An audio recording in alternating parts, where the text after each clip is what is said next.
4,000 years ago, a builder waded into the Nile to cool off after a shift. He didn't know it, but the water was full of worms, not the kind you see, the kind you can't. Microscopic larvae drifting near the surface, looking for warm skin to burrow into. Within seconds, they were inside him. He felt nothing. He went back to work. That builder had just been infected with one of the most successful parasites in human history, and so, most likely, had the man working next to him, and the man next to him. Researchers studying Egyptian and Nubian mummies found something disturbing hiding in their tissue. Up to 65% of mummies tested positive for schistosomiasis. 65%. 2 out of every 3 bodies pulled from ancient Egyptian soil carried this parasite when they died. This wasn't a rare illness. This was normal life. So what was actually happening inside them? The parasite is called schistosoma, a flatworm, smaller than a grain of rice. It doesn't live in the gut. It lives in the blood vessels around the bladder. There it lays eggs, thousands of them, for years. The eggs tear through tissue to escape into urine, leaving a trail of blood behind. Ancient Egyptian physicians saw this constantly, so often they wrote about it directly. Egyptian medical papyri describe symptoms that closely resemble schistosomiasis. It was so common. Some historians believe bleeding from the bladder may have simply been treated as a normal part of growing up, not a symptom, just a stage of male adolescence. Let that sit for a second. An entire civilization may have normalized a parasitic infection because almost nobody was without it. Where was this parasite even coming from? The Nile. Specifically, the irrigation canals the Egyptians built to farm the desert. Slow-moving, shallow, sun-warmed water is the perfect home for a tiny snail, and that snail is the parasite's other host. The worm needs the snail to develop. The snail needs still water to survive. Egyptian engineers built thousands of miles of canals to turn sand into farmland.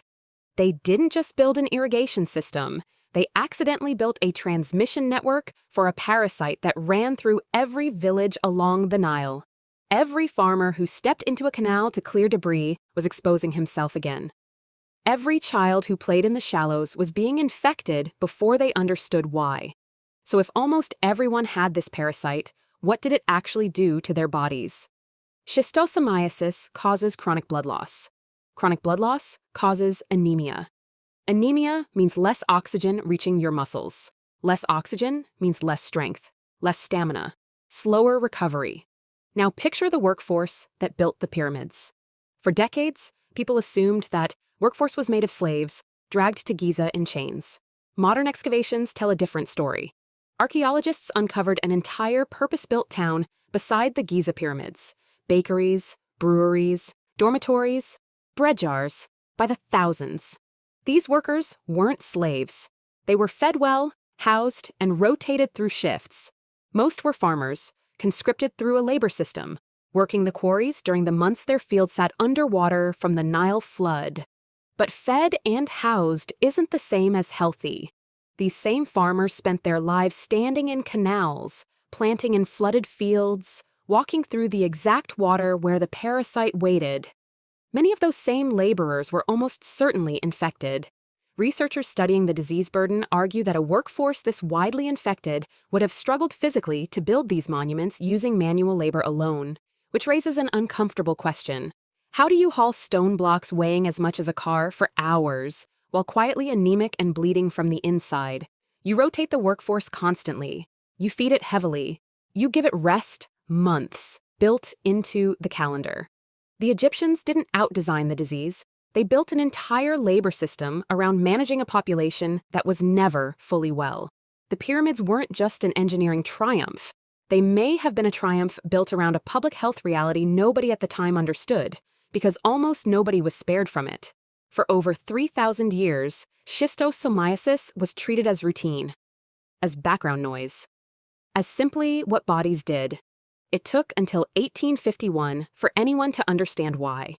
A German physician named Theodor Bilharz, working in Cairo, finally identified the parasite responsible for the bleeding that had haunted the Nile for millennia. The same parasite, the same canals, the same river. 4,000 years of irrigation, and the Nile still carries the same hidden cost it always has. We tend to imagine ancient Egypt as gold, stone, and gods, but underneath the monuments was something far less glamorous, a population quietly, permanently infected, building wonders with bodies that were never fully well. Maybe the real miracle of the pyramids isn't that the Egyptians had the engineering to build them. It's that they built them at all, generation after generation, while the very river that made their civilization possible was working quietly against every person who touched it.